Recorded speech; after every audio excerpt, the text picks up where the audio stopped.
पहलगाम आतंकी हमले पर अमेरिका के उपराष्ट्रपति जेडी वेंस की पाकिस्तान को लेकर टिप्पणी को कई अखबारों ने विस्तार से दिया है। दैनिक ट्रिब्यून लिखता है, अमेरिकी उपराष्ट्रपति ने कहा, आतंकियों को पकड़ने के लिए भारत से सहयोग करे पाक। हिंदुस्तान ने इस खबर को अपनी सुर्खी बनाते हुए लिखा है, आतंकियों की सफाई में पाकिस्तान मदद करे। उत्तर प्रदेश के शाहजहांपुर में गंगा एक्सप्रेसवे पर वायुसेना के विमानों के प्रदर्शन पर देशबंधु ने सुर्खी दी है, राफेल जगुआर ने दिखाई ताकत। नवभारत टाइम्स लिखता है, एक्सप्रेसवे से रणभूमि की तैयारी और यहां से रात में भी जेट उड़ान भर सकते हैं। केदारनाथ धाम के कपाट कल खुलने की खबर को लगभग सभी अखबारों ने विस्तार से सचित्र प्रकाशित किया है। हरिभूमि की सुर्खी है, कपाट खुलते ही हर हर महादेव के जयकारों से गूंज उठी घाटी। हेलीकॉप्टर से पुष्प वर्षा, मंदिर को 108 क्विंटल फूल मालाओं से सजाया गया। दैनिक भास्कर लिखता है, केदारनाथ में रिकॉर्ड पहले दिन 30,000 श्रद्धालु पहुंचे, दर्शनार्थियों की ये अब तक की सर्वाधिक संख्या।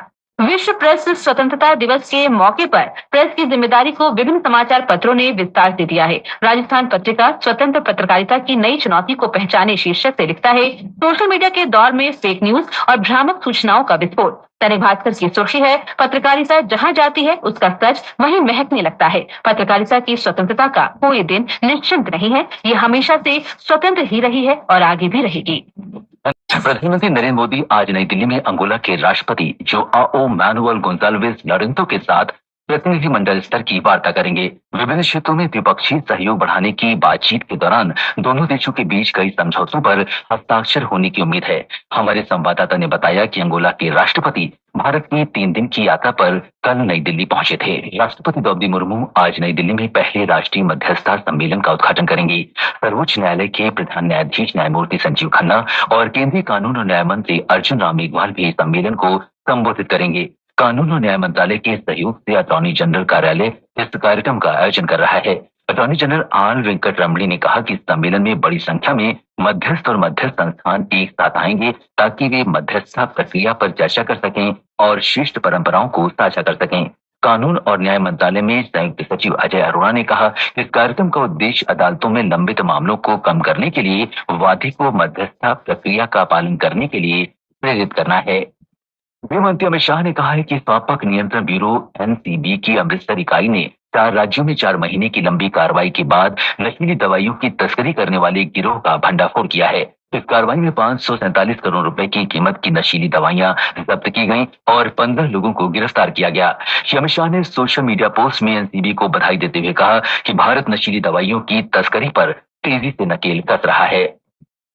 अब खबरें मुंबई में चल रहे world audio visual and entertainment summit वेस 2025 के तीसरे दिन आज सूचना और प्रसारण राज्य मंत्री डॉक्टर एल मुरुगन भारत की लाइव इवेंट अर्थव्यवस्था एक रणनीतिक विकास अनिवार्यता शीर्षक से अपनी तरह का पहला श्वेत पत्र जारी करेंगे। श्वेत पत्र भारत की तेजी से बढ़ते लाइव मनोरंजन उद्योग का व्यापक विश्लेषण प्रस्तुत करता है। इस अवसर पर मीडिया और मनोरंजन क्षेत्र 2024-25 पर सांख्यिकी पुस्तिका भी जारी की जाएगी। सम्मेलन में आज सामुदायिक रेडियो पर राष्ट्रीय सम्मेलन भी होगा। ये सामुदायिक रेडियो केंद्रों को एक दूसरे से जुड़ने, सीखने और सर्वोत्तम परंपराओं को साझा करने के लिए एक मंच भी प्रदान करेगा। भारतीय रिजर्व बैंक के नवीनतम आंकड़ों के अनुसार वित्त वर्ष 2024-25 में भारत का कुल निर्यात लगभग 8 खरब 25 अरब डॉलर के अब तक के उच्च स्तर पर पहुंच गया है। पिछले वर्ष के 7 खरब 78 अरब डॉलर के निर्यात की तुलना में 6.01% की वृद्धि हुई है।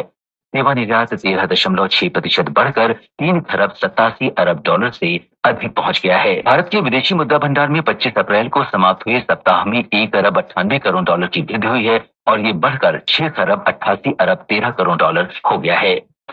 भारतीय वायुसेना ने कल उत्तर प्रदेश के शाहजहांपुर जिले में गंगा एक्सप्रेसवे पर 3.5 किलोमीटर लंबी हवाई पट्टी पर एक बड़ा अभ्यास किया। इसमें वायुसेना ने अपनी उड़ान क्षमता का उत्कृष्ट प्रदर्शन किया। अपनी तरह के इस पहले प्रदर्शन में वायुसेना के Rafale, Jaguar, Mirage 2000, Sukhoi 30, MKI और मिग-29 जैसे अत्याधुनिक लड़ाकू विमानों ने भाग लिया। युद्ध के दौरान आपातकालीन अभियानों और प्राकृतिक आपदाओं के समय हवाई पट्टी को वैकल्पिक रनवे के रूप में उसकी दक्षता को जांचने के लिए एयर शो का आयोजन दिन और रात के समय किया गया। इस अवसर पर उत्तर प्रदेश सरकार के मंत्री दानिश आजाद अंसारी ने कहा कि उत्तर प्रदेश रात में एक्सप्रेसवे पर लड़ाकू विमानों के उतरने की क्षमता वाला देश का पहला राज्य बन गया है।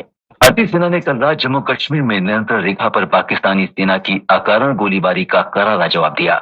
रक्षा सूत्रों ने बताया है कि पाकिस्तान की सेना ने जम्मू कश्मीर के कुपवाड़ा, उरी और अखनूर क्षेत्रों में नियंत्रण रेखा के पास छोटे हथियारों से बेवजह गोलीबारी की।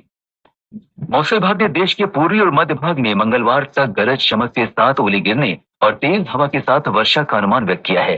बिहार, झारखंड, उड़ीसा, पश्चिम बंगाल और सिक्किम में आज तेज हवाओं के साथ हल्की से मध्यम बारिश होने की संभावना है।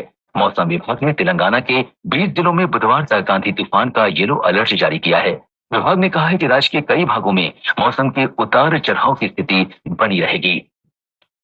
आज विश्व प्रेस स्वतंत्रता दिवस है। यह दिन प्रेस स्वतंत्रता को प्रोत्साहित करने और दुनिया भर में प्रेस स्वतंत्रता की स्थिति का आकलन करने के रूप में मनाया जाता है।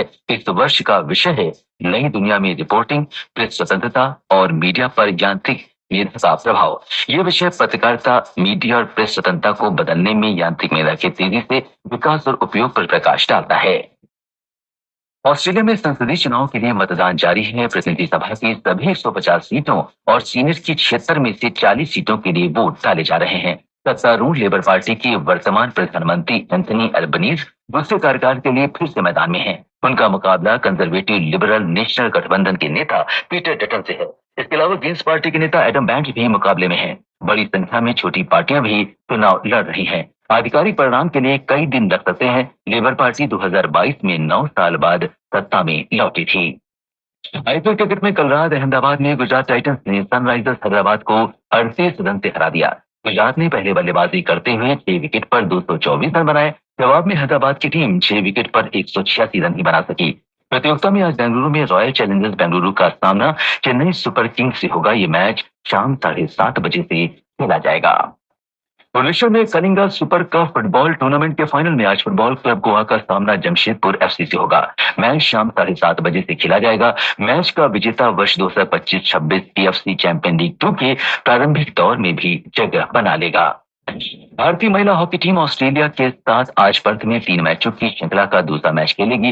भारत ने इस दौरे में अभी तक एक भी मैच नहीं जीता है। अगले वर्ष होने वाले विश्व कप और इस साल के अंत में यूरोप में होने वाले एफआईएच हॉकी प्रो लीग को ध्यान में रखते हुए भारतीय टीम नए संयोजन और रणनीति भी आजमा रही है।